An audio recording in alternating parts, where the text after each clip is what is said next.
words speak of a time. They speak of a time when great gods stole the sun, the moon, the stars from the sky.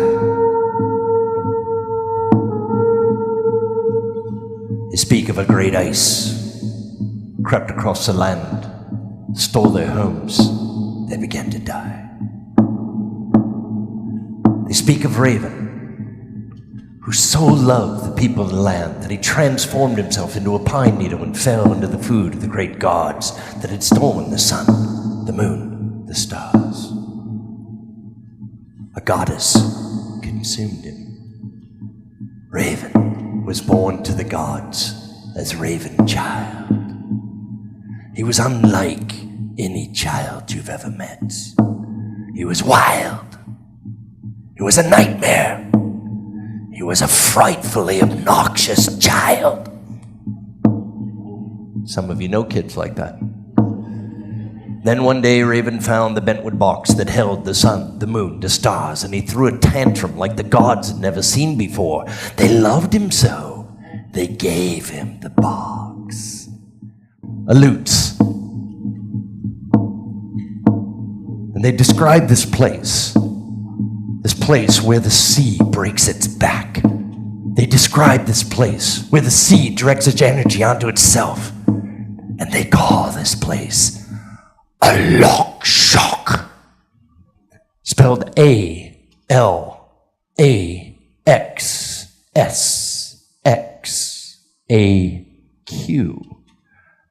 Alaxsxaq. Alaska, Alaska, the Great Land, that's all very modern media hype. But Alaxsxaq is the most ancient of them all. Ladies and gentlemen, welcome on board. My name is Brent Nixon.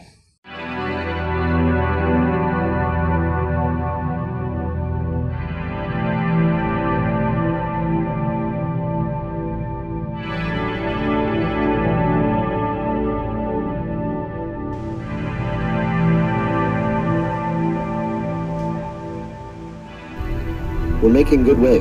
Captain has been able to weave and dodge through the brash and these bigger pieces of ice very successfully, and we're making good time as far as our navigation inside Endicott Arm. It was Lieutenant Commander Mansfield back in 1889 that was tasked with coming down into this section of coastal Alaska to map out the alternate access routes to the gold-bearing rock that had been found in the Juneau area at the gold strike that happened in 1880. Mansfield was no fool. He knew that naming beautiful things after your boss ensured that you'd have a job for the future. And so he chose to name this fjord after William Crowninshield Endicott, who was the Secretary of War under President Grover Cleveland. The other fjord that he mapped out was known as Tracy Arm, and it was named after Benjamin Franklin Tracy, who was the Secretary of Navy at the time. So Mansfield named quite a few things here in this section of coastal Alaska, but the entrance to these fjords was named by Captain Vancouver much earlier in time, the 1700s time frame. But another person that came here was John Muir, and he was here in the 1870s time frame and named some things here inside this fjord that were basically erased by Lieutenant Commander Mansfield when he came in and remapped and re-explored the area. The glacier that we will experience later on as we get further up this fjord was named by John Muir as the Young Glacier, after Reverend S. Hall Young, who was the Reverend that traveled with him from the area of Wrangell, Alaska, to come up here and explore this section of coastal Alaska. Mansfield chose to rename it the Dawes Glacier after Henry Loren Dawes, who was a statesman for Massachusetts. Within my kayak journals, I wrote, "Considering how dangerous everything is, nothing is really very frightening at all." That's a quote from Gertrude Stein. I went on to write that life isn't about waiting for a storm to pass. It's about learning how to dance in the rain. It was Thoreau that once stated that you must go confidently in the direction of your dreams.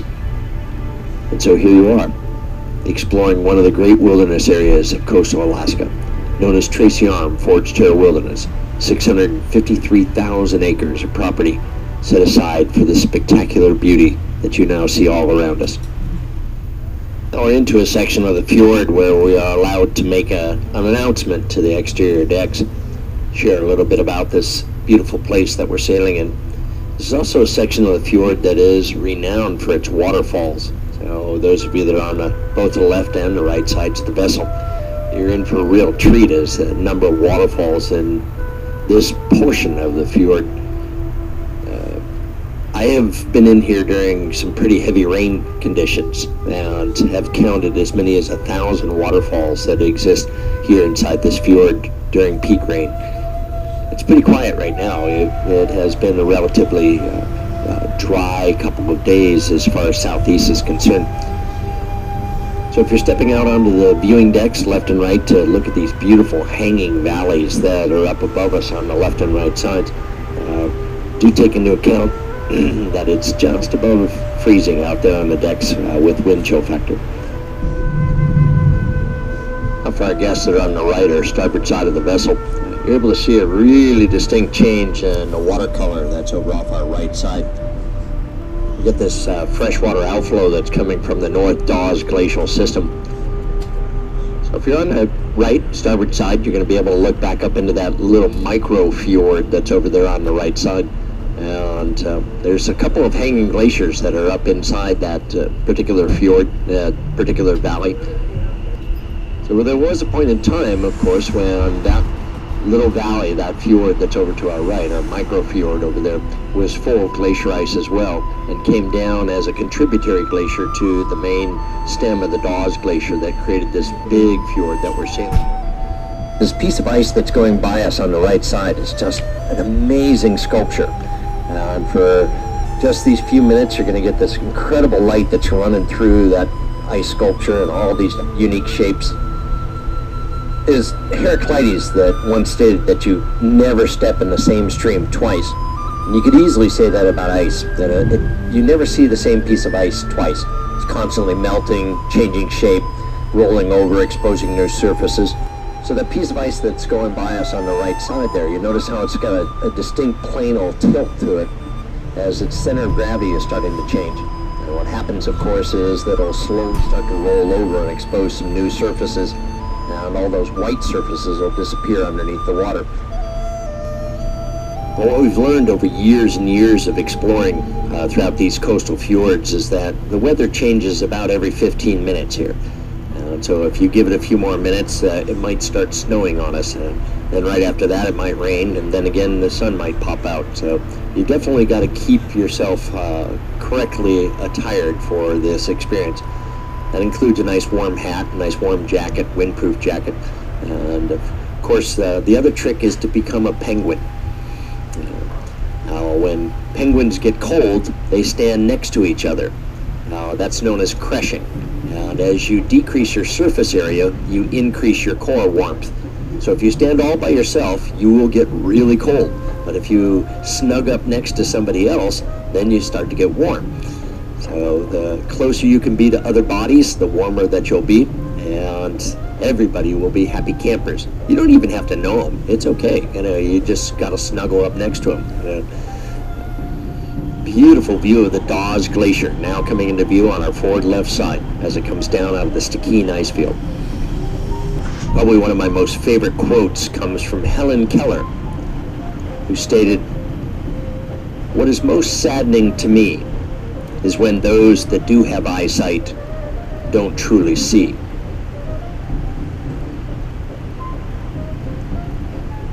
There was David Hume back in the 1700s that stated that beauty in things exists in the mind that contemplates them. Welcome to the Dawes Glacier, so named after Henry Lawrence Dawes, who is a statesman from Massachusetts. There's actually 5 glaciers that are flowing side by side of each other here at the head of this fjord. Captain's goal, of course, is to try and get us to roughly a half or so nautical mile away from the glacier.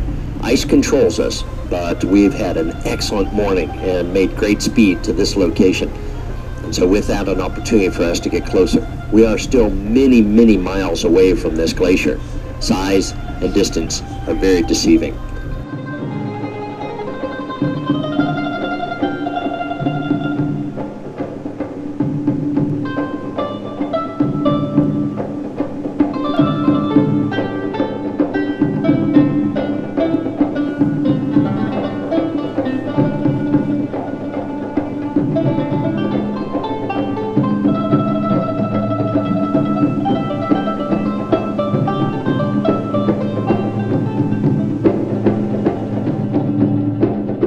What you're also seeing is some really distinct dark bands or dark debris lines.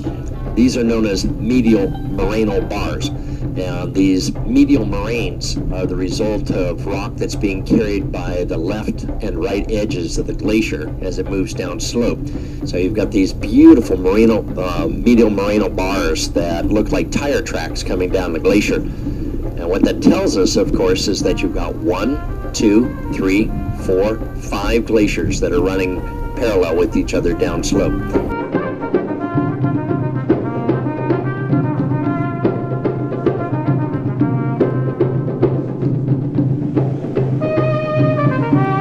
We're going to be running through some of these bergy bits, these little tiny pieces of ice that are floating along.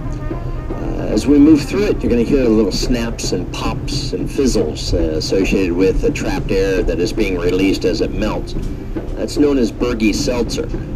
So for those of you that are out on the forecastle and also on deck 5, port and starboard side, you'll be able to hear that distinct pop-fizzle combination.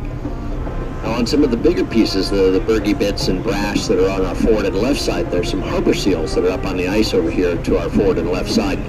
So as you use your binoculars and look out over that ice, you're going to see these dark bodies that are up on the ice. The harbor seals use this location for resting. And over the course of this next month, most of the mother harbor seals will be weaning their pups. And the pups are almost the same size as the moms at this point, so it's hard to tell them apart. But they like to get up on the ice to rest, and they'll spend about 50% of their day up and out of the water to decrease their total caloric requirements. It's referred to as thermocaloric regulation. When you get up and out of the water and decrease your total demands as far as calories to keep yourself warm.